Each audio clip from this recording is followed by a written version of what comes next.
Thank you so much for checking out this free video. If you don't mind, please click like and subscribe. Speaking of Sami backstage, I thought this was great. This is probably the best thing on the show.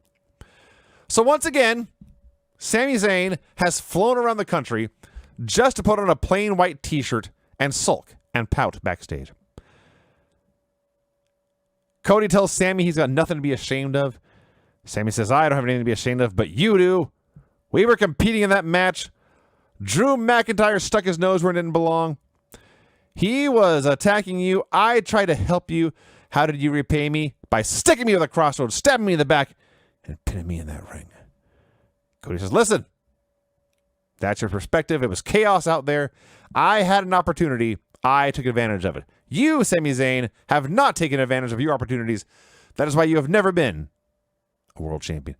Sami says, that's easy for me to say, or easy for you to say, Cody, you're the golden boy, you're QB1, everyone's doing everything to help you out, get you as many opportunities as you need. You don't know what it's like to do the right thing and then get screwed.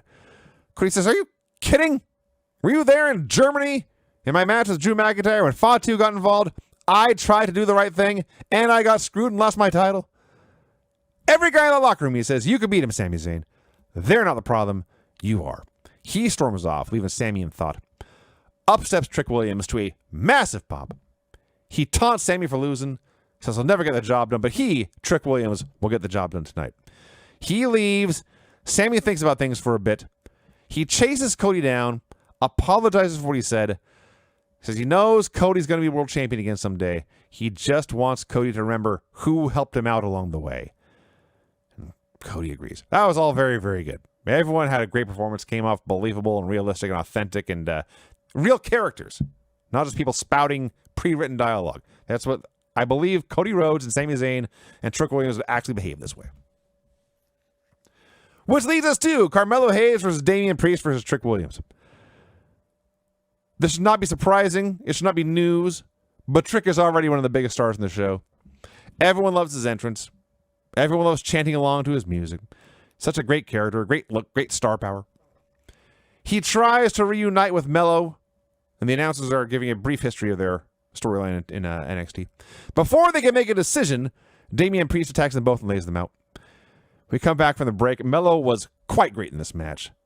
It was like Rey Mysterio, but he's running wild on both giant dudes, which in theory on paper doesn't sound like it would make sense, but he's so quick and so frenetic and so agile, and he's 8 steps ahead of them all the time. They can't keep up with him. It made total sense. It looked very great.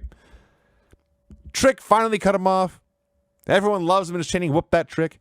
And he knows how to time his stuff to feed the chance. He's just a natural. The actual wrestling was a little sloppy here and there, but it hardly mattered. Priest gets dropped across the desk. Melo and Trick frantically try to finish each other off while he's out of it. He returns.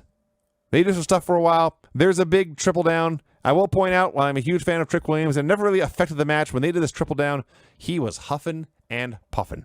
He is tired out there.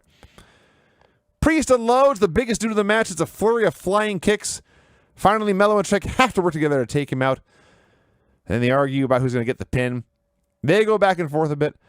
Melo tries nothing but net, but Damian punches him out of midair. He goes for a razor's edge, but he's got Melo up over his head. Trick hits a trick knee. That sends Melo flying out of the ring. It leaves Damian Priest wobbly. Trick is a second trick knee. The wobbly Priest is now a prone Priest, and Trick pins him. Another very good finish. Another very good match. That's probably the best thing on this show, actually. So Trick Williams is in the Elimination Chamber alongside Randy Orton, LA Knight, Cody Rhodes, and Javon Evans. And the 6th spot will be filled on Raw in a three-way between Jey Uso, Bronson Reed, and the OG Grande Americano. That match sounds wacky.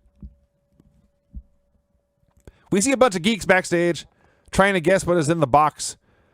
And then the camera pans up. We see Johnny Gargano has climbed on top of the box to take his nap this week. Candace says this whole situation with Johnny is Nick's fault.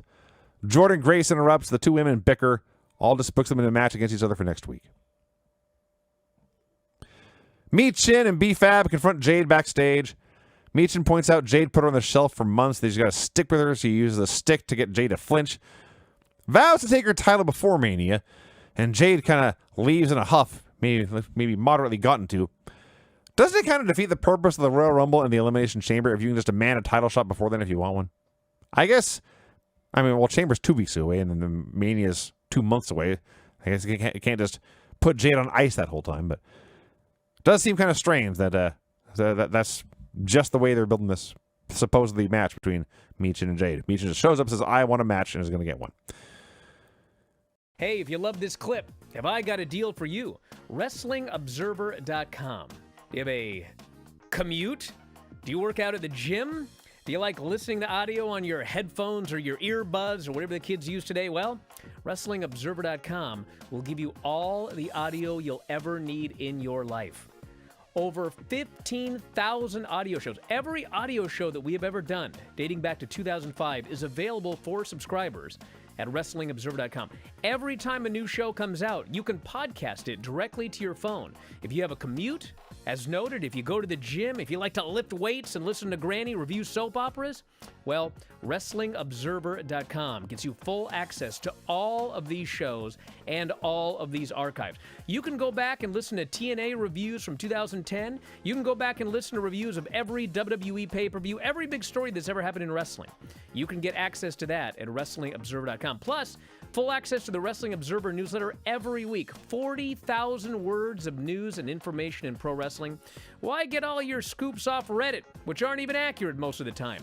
Go right to the source, the Wrestling Observer newsletter. You also get Observer archives dating back to 1990. So check it out today.